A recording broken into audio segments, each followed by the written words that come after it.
Welcome to the Gospel According to podcast, the first and only podcast looking at the intersection of pop culture and the Christian faith. I am Dan Ulrich, joined as always by my co-host. You may know him as the guy screaming at opposing teams' outfielders. That's Dave Hallahan. Unfortunately, this is more true than I would want it to be. It is also less true than it was like 15, 17 years ago. It's because I have kids and I sit further away now. No, I think it's because I'm more mature. Maybe. I don't know. Dave, how would you feel if a professional athlete came to your church and started booing you while you were trying to preach? First of all, I think apples and oranges, because I could play a sport with someone heckling me. It's harder to speak when someone is heckling you. But I welcome the challenge. I know that we are one of the top podcasts among professional athletes. So all of those who are out there listening, feel free to come to the church. I'm actually preaching in the past by the time this goes out, but it'll be very soon. Convenient, Dave, that you're putting this podcast out after you just preached. Yes. I have one moment that I'll share on the podcast that deals with yelling at opposing athletes. The St. Louis Cardinals, their baseball team, they had an outfielder, Matt Holliday, for a while, and I don't know if anyone listening remembers this, but he had kind of like an infamous moment where he lost a ball in the lights. Are you saying that this was you? During a playoff game? I'm not, no. But then the next season, the Cardinals came to Philadelphia, and I actually printed out like a blown up version of him, like with the ball in his like gut. And I put it on a sign and I wrote, "Eye on the ball, Matthew." And we were sitting in left field where he plays. And like, maybe I was giving him a hard time, or maybe this was just helpful advice from time of a child. I've been told, keep an eye on the ball. So I wasn't really even, other than having this large sign, I wasn't verbally being obnoxious or mean to him, but anytime he would walk out to the field, I would hold it up. Well, there's a picture where it looks like, I think he just was ignoring me, but it looks like he's hanging his head in shame as I'm holding the sign up. So it's a pretty cool picture. I'll have to share it on social media. But this Sunday, he's going to have a sign, "Keep your eye on the Bible," Dave. Or just like all the times I've said the wrong word. Like, I speak for a living. Like, I say wrong things. Don't mispronounce the name, Dave. Yeah, that's why I prefer podcasting, because I can just go back and edit the things that I say. But anyway, we've made our guest sit through that banter, and I don't think you will find our guest yelling or heckling anyone anytime soon. Maybe his kids as they ride their bikes or something. But you may know our very special guest as the guy you're not so sure you can trust, because woke Tim Keller suggested his cultural critique, "You Are Not Your Own." It's author Alan Noble. Alan, welcome to the podcast. Thank you. I'm not sure you can trust me either. Well, that is an admirable thing, actually. Paul says, "I don't judge others. I don't even judge myself." So you're the same way. You're like, I don't know. That's not up to me. But it's up to Tim Keller. So. It's up to Tim Keller, and the verdict is in. He says the authority on these sort of things, right? That's right. The woke Tim Keller. Yes. So, Alan, before we get to the good stuff, we'll keep the sports talk rolling, because good. Let's do it. Yeah. I know that you are from Oklahoma, or at least you're living in Oklahoma, and you're an Oklahoma Thunder fan. Yeah. And long after Russell Westbrook, wrong Russell, left Oklahoma City, you were a fan of his and rooting for him. Yes. Yeah. He's kind of become... Are you an apologist? Yeah, I would say so. I'm not like an avid apologist, so I don't have like memorized stats or anything. Oh, well, that ruins the whole bit then. I was banking on you. Keep going. No. He's become a bit of a punching bag, a punchline to jokes. Are you still Russ stan, or have you given up hope? No, absolutely still a Russ fan. He's just such an exciting player. He's a fun player. He cares about the game. And I want to see him succeed because he was loyal to Oklahoma City when some people who were taller decided to leave and pursue our rivals, joining our rivals, like a cupcake or a snake. So Russ stuck around. So I'll stay loyal to him. He stuck around for quite a while. I appreciate that. That's something rare these days in fandom, but admirable, I would say. But I would like to, if I can, try to recruit you just for a season to root for the 76ers. James Harden, former Oklahoma City Thunder, is now a Sixer. And I feel like the Sixers don't get a lot of love. Maybe it's because of obnoxious Philadelphia fans like myself. But I think we could use someone like you to get us over the hump this year, Alan. So I don't know if I don't really like watching Harden play. No one does. That's the thing. It's weird. He's slow, and then he runs into people, and I don't know.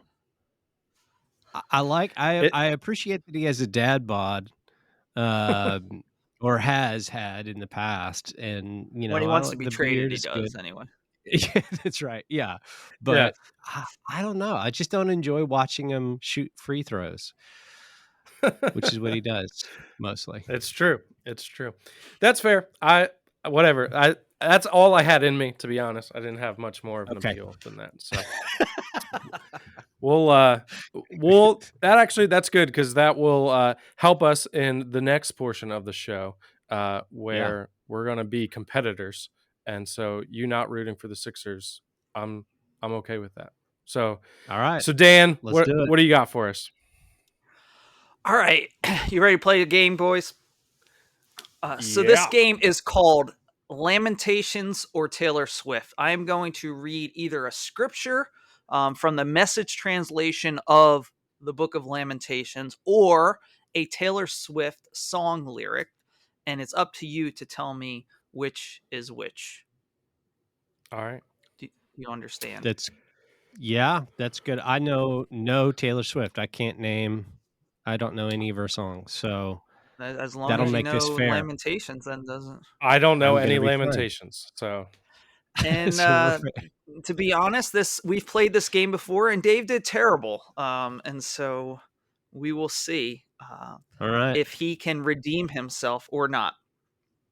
All right, so should I go back and forth, or you want me to read it and each of you give me your thoughts? Is that one of the lyrics? No, but that would be funny. This game got meta real quick. Why don't we go back and forth? And okay, Dave, I'll have you go first. Yes. Okay. Break free and leave us in ruins. Took this dagger in me and removed it. What was took this dagger and what? In me and removed it. Took this dagger in me and removed it. I'm going to say that this is Taylor Swift. This is Taylor Swift. From what song, Dave? I don't know. I'm just kidding. It's from Tolerate It. All right. You got 1 point. All right, Alan, to you. I've forgotten what the good life is like. I've forgotten what the good life is like. Is that Taylor Swift? Oh, that's Lamentations 3. I'm sorry. Again, this is the Message translation. Yeah, I feel like Lamentations that- 3. I feel like with enough time and not that long, Alan, you could probably produce evidence that that is also a Taylor Swift lyric. Maybe. All right, Dave. Yes. You're up on top 1-0. We gather stones never knowing what they'll mean. We gather Taylor Swift. stones never knowing what they'll mean. That is Taylor Swift. Do you know what song? Really? Oh my gosh. I'm glad I didn't get that one. I is- don't know what song. That is My Tears Ricochet. That's the name of the song? Yes. All right, now I know that's a Taylor Swift song. Huh. Emily Kelly is rolling over. No, in I her 2 for bed. 2 on Taylor Swift. You She just should said, be now I happy. know that is a Taylor Swift song, though. It's just for the comedy. All right, Alan. I'll never forget the trouble, the utter lostness, the taste of ashes, the poison I've swallowed. Oh my gosh, this is way harder than it should be. Who's more Is there depressive, some- Taylor Swift is or there- the Book of Lamentations? Is there some like AI generator that's creating these things? Or are you good? How are you getting these? This was all me. lines? I went. You I just read had them. through. I read through Lamentations, and I marked off ones that I thought sounded like an angsty teen song, and then I went on Reddit for the saddest Taylor Swift lyrics. There is a Reddit subreddit that has that. Okay. There's a So, subreddit. We should disclose we should disclose that I'm a moderator of that of that Reddit. So I'll never Um, forget okay, the read it trouble, the again. utter lostness, the taste of ashes, the poison I've swallowed. That's got to be Taylor Swift.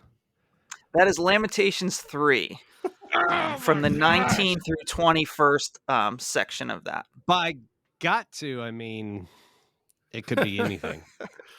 I would have gone Taylor Swift there for whatever that's worth. All right, Dave. As each night watch begins, get up and cry out in prayer. All right, this is where I get in my head and I'm like, prayer. He wants me to say the Bible, but it's probably Taylor Swift. But I'm going George Costanza, and I'm doing the opposite of what I think I should say, and I'm gonna say that is Lamentations. That's Lamentations 2:19. All right, As each it night was watch it was begins. less the prayer and more the night watch that got it for me. All right, Taylor Alan. Swift doesn't feel like night watch. watches. Yeah, not a lot of No. night watch references. No. All right, Alan. He got I don't know about you, but I'm feeling 22. now I feel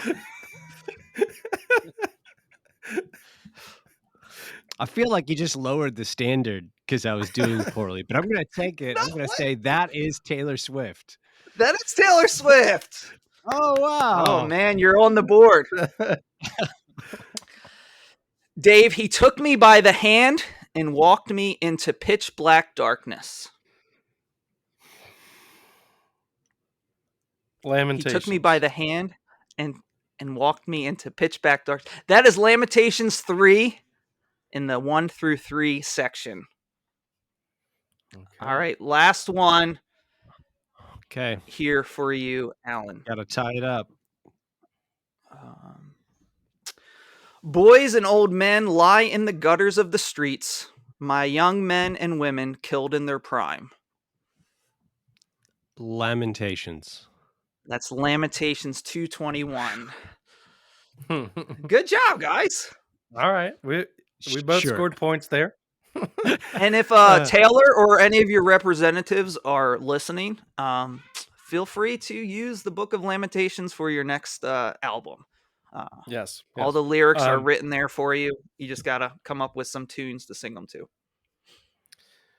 Well, obviously we had to just bring on someone who doesn't know any Taylor Swift for me to do well, because the last time we played Alan was our friend Emily Kelly, who is basically TikTok famous for making Taylor Swift inspired art. Yeah. So Oh, wow. And so she knew every single one, but also could tell like the album and the song that they were yes, on. Yeah.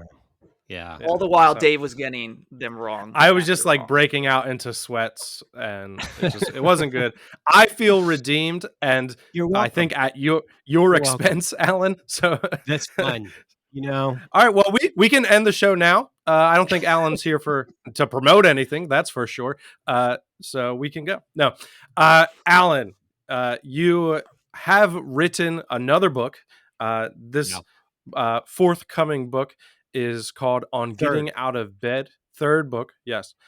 On third getting book out of bed. forthcoming. Sorry. Yes, yes, yes. It's all good, all good. The English language is tough. Your first two books, Disruptive Witness and You Are Not Your Own, as that Tim Keller we referred to earlier put it, were more like cultural critique. But this one Yeah. is a little bit different. What kind of book? What should people expect from On Getting Out of Bed? Is it like a step-by-step guide on how to rise and grind? No, yeah, that's one of the problems with the title is that I've You got I've Jim Bros showing up. I've posted about it, and some people are like, "No, wait, really? Is that the title?" I'm like, "Yeah." Huh. I'm like, "Oh, okay." It's not the response I thought of, but because it sounds like a funny book or a rise and grind book, which it's definitely. I mean, it's not, but it is. It's an essay. It's a long essay or a letter from a friend who cares about you and is concerned that you are not living life because life is very, very hard. It's not a memoir. It's not a self-help book. It's not, I think it's Christian inspirational is where Amazon put it. I don't know if that's accurate or not, but um, it's not a professional mental health book because I'm not a professional mental health expert. Uh, but so I don't know. It's an experiment. When I had an Mm. essay that it was based on, and I pitched it to my editor and was like, I like this essay. I'd like to turn it into a book, but I don't know if this could be a thing. What do you think? And he said yes. So I was like, I'm going to do that, and then I did it. Yeah. End of Well, story. great. And it's releases when? In April? April 18th. Okay. So go and pre-order it. I did get a chance to read it, and I will say that uh, the letter from a friend vibe, that's definitely like what I took from it. How I received it. It felt Mm, like a word from a friend, and at times like a hard word, but a necessary one, and also an encouraging one at times. And so I think that is what people can expect. But okay. it's Yeah. also not like completely detached from your previous work of uh, especially I think You Are Not Your Own, right? There you Mhm. explore what it's like to live in an inhuman society.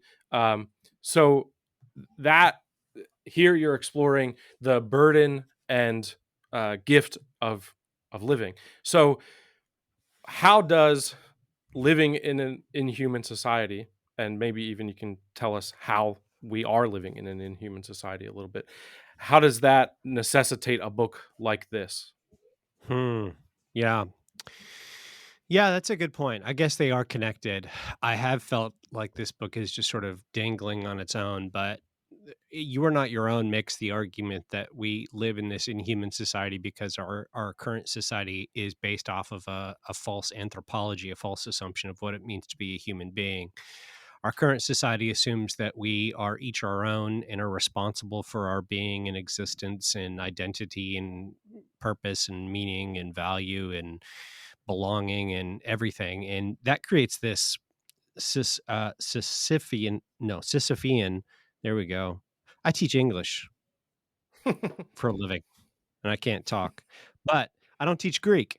Actually, I do teach Greek literature, so I have no excuse. Sisyphus Sisyphus-like existence There where you we're go. pushing this boulder of responsibilities up a hill constantly, where it's an overwhelming existence where we are constantly where bearing these demands that are overwhelming, that crush us. And so in that kind of an environment where we're not really sure who we are or why we're here or what we're doing, it makes sense for us to feel out of place, to feel depressed, anxious, lost, frustrated, alienated, inhibited, all these sorts of things. And that's where I think a lot of people are. And in this book, on getting out of bed, I don't make the sociological argument or the psychological argument, here's why people are experiencing these things. I could have tried to make that argument, but it would have made a very different book. And so you'll get more of that in You Are Not Your Own. In this book, I just sort of take it for granted. Like, gosh, things are really hard. Life is very difficult. And there could be lots of explanations for that. I mean, the COVID experience wrecked a lot of people, Hmm. especially a lot of young people. But in this book, I take a more existentialist approach and say, essentially, regardless of why we're here, what are we supposed to do? That's the question that really matters. What are we supposed to do? Because different experts can come up with different explanations, but at the end of the day, we have to have some, or at the beginning of the day, we've got to have some reason to get out of bed and keep going. Um, that's the fundamental thing that matters. Yeah. And so again, the subtitle is The Burden and Gift of Living. And I think we're not always so great at holding like those any two competing thoughts together. And so for something to be a burden and a gift, uh, may not compute for some people, but uh, ho- we could talk for hours and we could write probably volumes of books about how life is both a burden and a gift. Um, but how do you see both the burden and the gift of living kind of being in tension and being both true at the same time? Yeah, so in this case, it's interesting is because you made that connection with my previous book. In the previous book, when I talk about the fact that we belong to God, I talk about it in similar terms as a burden too. Because if we belong to God, then we don't get to do whatever the heck we want. Like we have limits on us. Right? I don't get to say to my wife, "I'm no longer attracted to you. I'm going to go find somebody else." Right? Like that's just not an option. Um, Whereas if I belong to myself, then that kind of makes sense to just follow my heart and do what I want. So choosing to accepting that we belong to God puts limits on our lives. And in an analogous way, in this book, what I want to argue is that life is a gift. It's a gift of grace from a God who loves us and sustains us. But that gift is also a burden, and the burden part of it actually gives us purpose. So when Mm, you are in the midst of deep depression and anxiety, and it's difficult to imagine going on, often one of the things that you struggle with is feeling like life is purposeless, like what you're doing does not matter. And at the center of the argument that I make in this book is that just choosing to live, choosing to get out of bed and go to work, to care for your kids, to care for your dog, to call a friend, to just live is actually part of the burden of what God has asked you to do. Because when you do that, you're communicating to everyone around you that life itself is worth living, that life itself is beautiful and good, even when we suffer. And that's a message that your neighbor needs to hear. Even if you don't feel it for your own life, hopefully you recognize that your neighbor's life is valuable. And by choosing to embrace your own life, what you're saying to your neighbor is, yeah, life is good. Even when it's hard, life is good. So, yeah. How would you respond to the Christian that might be overwhelmed? We live in this world that like we know too much. Like we know famines that are going on in other parts of the world. We know crises that are happening in our country, and as Christians we're called to respond to that, but it can so often be overwhelming. Like, where do I start? How do I impact? How do I change the world? How am I like gonna get all my coworkers, all my neighbors to know Jesus? How am I gonna, end racism? How am I gonna stop worldwide uh, hunger and poverty and Ukraine and things like this? Like, where do I start? I'm feeling overwhelmed. Yeah. So I think that describes a lot of us because we are told that we have to carry the world on our shoulders. And I think the answer begins with two places. One is grace. We have to recognize that we live lives of grace, which means that we are not sustaining our own existence. We're not the ones responsible for making a life of purpose or justifying ourselves or things like that. But the other part is that we're also not the saviors of the world. We're not the ones that are going to fix everything. We're not the ones that are going to solve all the problems. And so we get to just start with our own sphere of influence. So, where do you have influence? And start as small and locally as possible. For many of us, just as I was saying, choosing to get up, choosing to care for our family or our friends or our neighbors, like that's the practical, foot on the ground, meaningful thing that you can do. And you're going to have people screaming at you, like, hey, you need to save the world. You need to care about this massive global issue. And you've got to be able to get to a place where you can say, that issue matters and I care about it and I can say a prayer about it. But right now, what really matters is caring for my kid, caring for my friend, caring for my parent, sibling, somebody, a member of my church, whatever it is. That sort of immediate, proximate challenge. That's what I would say. Yeah, I If you're love like, that. how am I gonna I'm gonna start this podcast that explores the intersection of Christian, culture and pop culture, and be like, we got that. You don't have to worry about that. Like, we're taking That's care of right. that. Like, Yeah, eh, which is weird that nobody else has tried to do that. We right. are the first and the only. But And if maybe they feel like they don't have to at this point. which is really our contribution to the world, that Thank you. no one else Thank has. you, gentlemen. No one, yes, no one has to carry this burden.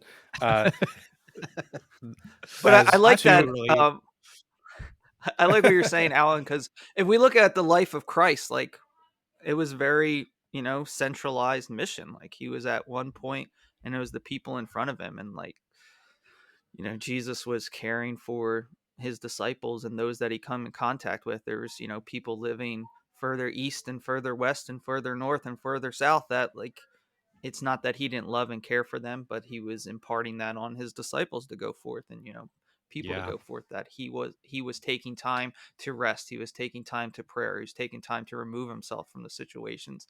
Um, Yeah, the yeah, modern world can lie to you and convince you that you can actually solve problems that you really can't, and then it can guilt you about not solving them. Um, right. it's a kind of awful thing. So then you yeah, could just feel anxious about it and still That's nothing right. happens.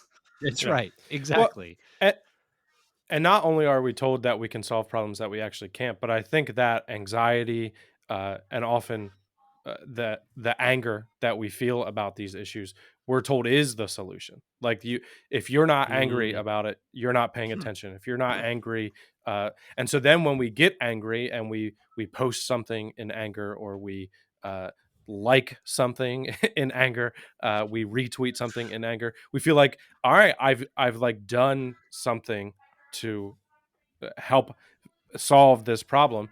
But really, right. we're feeding the beast at that point. We're not making anything better, and we're just conditioning ourselves to be addicted to that anger and that anxiety, which again, it's not going to solve any of the problems out there, and it's going to create a whole lot of problems in here. That's right. Yeah. Yeah. So the feeling and the expression of your disgust, the expression of your feeling becomes the thing itself. Like that's the goal. But as you're saying, it doesn't actually change anything, and it's actually destructive to ourselves. So yeah, good word. Yeah. So, Alan, people are going to buy this book in droves, but where should they go to buy it? Where can they get their hands on Getting Out of Bed? Yeah, I mean, you can go wherever good books are sold, which is a phrase that I've heard other authors use, and I like it because it's like throwing shade. Any bookstore that doesn't carry my Doesn't book, right? It's a I do bad like that. bookstore. it's a bad bookstore. So I like that. therefore, there you go. Yeah, Yeah. I mean, Yeah. I try not to encourage Amazon use, but it just needs to be broken up, is what I'm saying. Yeah. I'm calling for Jeffrey this is the Bezos. podcast that I came on to announce that Amazon should be broken up. I hope. Are you hosted by Amazon? You're probably hosted by Amazon. We're not. Nope. It's We not a are sponsor. sticking it. We're Yep. sticking it to the man, Jeffrey Bezos. We don't want your money. Unless, of course, you want to give it to us. You can email tgatpod@gmail.com. And we will delete Alan's podcast immediately. Yeah. You've got about 3 weeks or this is going live. Just assume he's listening in. Yeah. Oh, of course. He's got people everywhere. I do like the wherever good books are sold because I feel like what I hear other podcast hosts say is like you can find us here, or wherever you find podcasts. And I'm like, why does no one know where we find podcasts? Like, just I don't know, wherever you find them, that's where you can find this one. Someone needs to get to the bottom of this. Where are the podcasts? Where did they go? Jeffrey Bezos has them. So, but yeah, so grab a copy of On Getting Out of Bed, The Burden and Gift of Living, wherever good books are sold. And they should also have a copy, certainly, of Disruptive Witness and You Are Not Your Own. You can grab copies of those as well. Collect the whole set. Collect the whole set. The Alan Noble trilogy. Yes. You Are Not Your Own was one of my... It still remains one of my favorite books. It lives in my head. I ruminate on it often. So, and I think it's fitting, Alan. You're going to end the month of February. We began the month of February with a Groundhog Day episode talking about the movie Groundhog Day, and as we talked about, actually, as I watched it, and then as we talked about it, I'm like, the gospel according to this movie is you are not your own, but you belong to somebody else. And so we've come full circle, everybody. Wow. We made it. Well, thanks for having me on for that episode. That sounds great. That yeah. We could put you back in there. Yeah. We'll just put it edit a the clip end. in there. Yes. This is Alan Noble saying, yeah, throw me in. Yes. All right, Dan, we'll see if you can handle this. I'm going to try and take your part of the outro and give you mine. We've never done this. I feel brave with Alan here, so we're going to try it. But thank you, Alan, for joining us today. You all can check out oalannoble.com. That'll take you to a place where you can buy his books, the good books that he has. You can find them on social media as well. And you can always enroll at Oklahoma Baptist University to see what he's really up to and learn about Sisyphean living. Or something like that. Remember, you can also follow us on all social media platforms that exist or have ever existed: Instagram, Facebook, Twitter, where we stand strong against Jeffrey Bezos, but we did give in, and we are now on TikTok. We'll see how I feel about that. But wait, he owns that? No, but I feel like it's also like an evil monster that is melting our brains. But we're there, so make sure you follow us. We are the light in the darkness of TikTok, and on all of those social media platforms, we are at TGAT Podcast. Thank you for sharing the gospel according to with your family, friends, and even Grandpa Joe, Grandma Josephine, Grandpa George, and Grandma Georgina, who refused to get out of bed. But you can still share this podcast with them. Grandpa Joe did. He did, but not to get a job and work. No, to go to the factory. Chocolate factory. Look at this. The legs work. Oh man, now I'm getting out of bed. I read this great book by Alan Noble, and now I'm dancing. You can also send us some mailbag questions that we'll answer here at tgatpod@gmail.com. Or if Monster Energy drinks, you want to answer my DMs to sponsor the podcast, you can do that as well.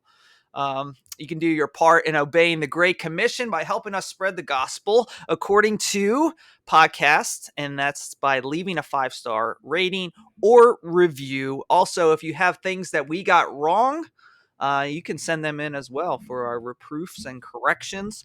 Part of that, if you have something that Alan got wrong, well, you're just going to have to find him at a good bookstore and track him down That's right. for that.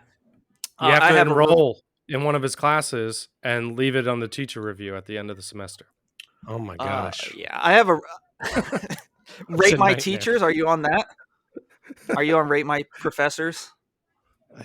I don't Have you ever looked at that if now? am. I have. Oh no. Many years ago. I don't know if people still do that.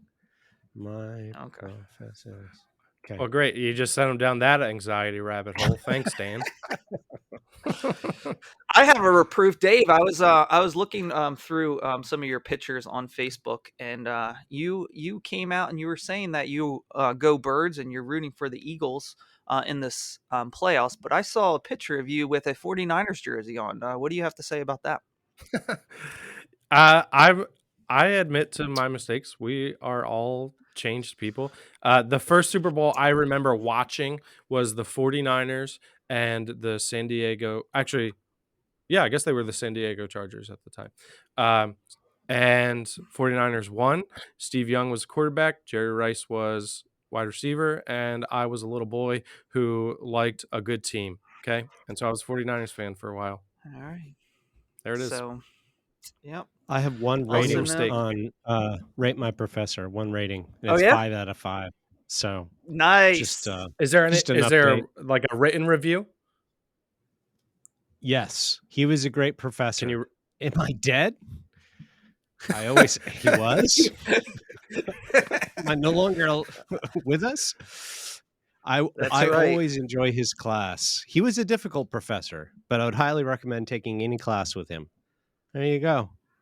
All right, Perfect. there it is. We only bring like out That was 5 out plausible of 5 deniability. Yes, that was plausible deniability. He was a good professor. If you don't like him, he's changed. It's when I had him, he was good. I can't speak to him now. Yep. People change, as you just said. People change. We're all People changed change. people. I was a 49ers fan. You were a good professor. Everybody changes. Well, thanks for tuning in to our 5 out of 5 podcast with a 5 out of 5 professor, Alan Noble, by the book. And we're joined, as always, by my co-host. You may know him as the Flip-Flopper, Dave Hallahan. And this was the gospel according to getting out of bed. Why did you take so long to say that? Getting out of bed. Thanks for Getting listening. out of bed.